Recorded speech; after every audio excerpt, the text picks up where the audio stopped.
Olá! Aula de História, Desenvolvimento Socioeconômico, páginas 93 e 94. Vamos lá? Vamos fechar nosso livro de História? Vamos lá! Durante o reinado de Dom Pedro II, o Brasil experimentou mudanças importantes em sua sociedade e economia. Em 1850, a população era de aproximadamente 8 milhões de habitantes. E quando foi realizado o primeiro recenseamento em 1872, eram 10 milhões 112.061 habitantes. Olha quanto cresceu, né? Percebe-se que esse crescimento deu-se pelo nascimento também dos descendentes dos imigrantes. Então, os imigrantes, eles viviam aqui, eles começaram a ter filhos. E com esses nascimentos, a população realmente ia aumentar, né? Não havia centros urbanos tão populosos como hoje. E as zonas rurais eram bem mais importantes economicamente. Então, nessa época, as cidades elas não eram tão populosas como são atualmente. E nessa época, tudo que era no interior, a zona rural, ela era economicamente, através do dinheiro, muito importante. Desenvolviam-se as culturas do café e da cana-de-açúcar. Naquela época, os centros urbanos mais importantes eram as cidades do Rio de Janeiro, o Recife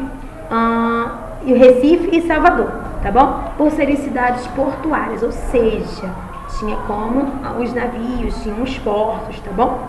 Já faziam parte das rotas de transações comerciais de importação e exportação, ou seja, por terem esses portos, Rio de Janeiro, Recife e Salvador, eles conseguiam trabalhar muito com a importação, que era a compra de produtos vindos de fora, e a exportação, que é a venda desses produtos, tá bom? Nesse tempo, iniciavam-se as transformações nas cidades brasileiras pela instalação da iluminação pública, a gás, rede de água e de esgoto, pela melhoria nos transportes na comunidade.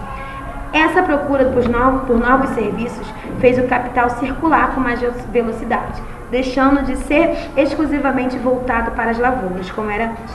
Então, essa evolução, essa melhora, né, dos lugares, fez com que o dinheiro circulasse, andasse. E assim, a economia não ficou só na lavoura, ficou também nesse tráfego, nessa circulação desse dinheiro, tá bom? Esse capital. Fábrica de gás no Rio de Janeiro no século XIX. O Barão de Mauá foi muito importante na época do Império e suas ações contribuíram imensamente para que os europeus montassem suas indústrias. Entre elas, as que mais prosperavam eram as indústrias têxteis, ou seja, aquelas que produziam tecidos, tá?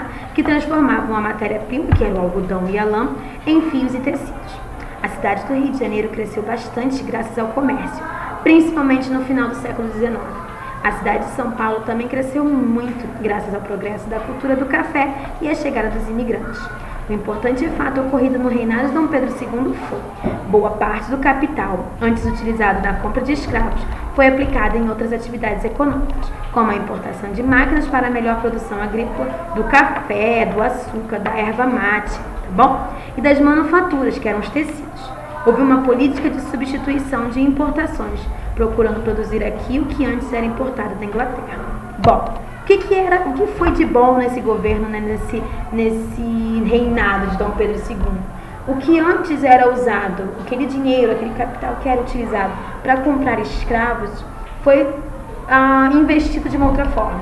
Foram compradas máquinas, foram compradas a melhoria daquela produção, para aquele produto que eles estavam cultivando, né, a produção agrícola, ela precisava melhorar. Então, o dinheiro era investido melhor, né, do que comprar os escravos, tá bom? E também, o que antes era muita importação, comprava muito da Inglaterra. E isso não era legal, não era interessante. Então, fazia com que eles aqui produzissem aquilo que eles, ao invés de comprar, eles produziam aqui, tá bom? Muito influente nesse desenvolvimento durante o Império de Dom Pedro II foi Irineu Evangelista de Souza, que pelo seu empenho recebeu no ano de 1854 o título de Nobre Barão de Mauá. No ano de 1874 recebeu o título de Visconde de Mauá. Ele foi o mais destacado brasileiro a investir em novas atividades na época. Olha lá quem era ele. Olha lá, Visconde de Mauá. Ele investiu em transporte e também nos serviços, tá bom? Doce inferno, açúcar e escravidão. Que coisa mais confusão, que coisa na confusão desse mundo mais semelhante ao inferno do que qualquer um desses engenhos. Por isso foi tão bem recebida aquela bela e discreta definição de quem chamou a um engenho de açúcar de doce inferno. É verdadeiramente quem vira a escuridão da noite daquelas fornalhas tremendas, perpetuamente ardentes. As labaredas que estão saindo a borbotões de cada uma pelas duas bocas ou ventas, por onde respiram um incêndio, os africanos banhados em suor, tão negros como robustos que administram a grossa e dura matéria do fogo.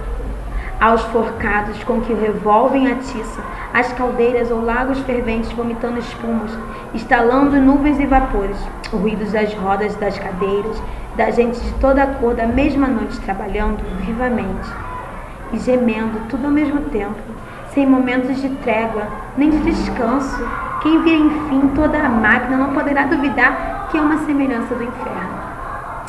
Bom, um texto pesado, né? Texto forte. Mas é um texto que mostra pra gente como era a realidade nos engenhos de açúcar. Por que eles fazem essa comparação?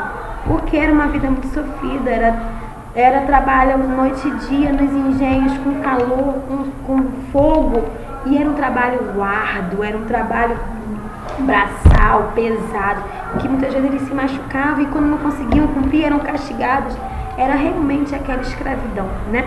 Então assim, esse textinho era mesmo pra gente refletir um pouquinho sobre como eram os engenhos de cana-de-açúcar, como era aquela plantação, como eram aqueles engenhos, tá bom? Bom, a gente tem atividades para realizar, tá? Caderno hoje a gente não vai copiar.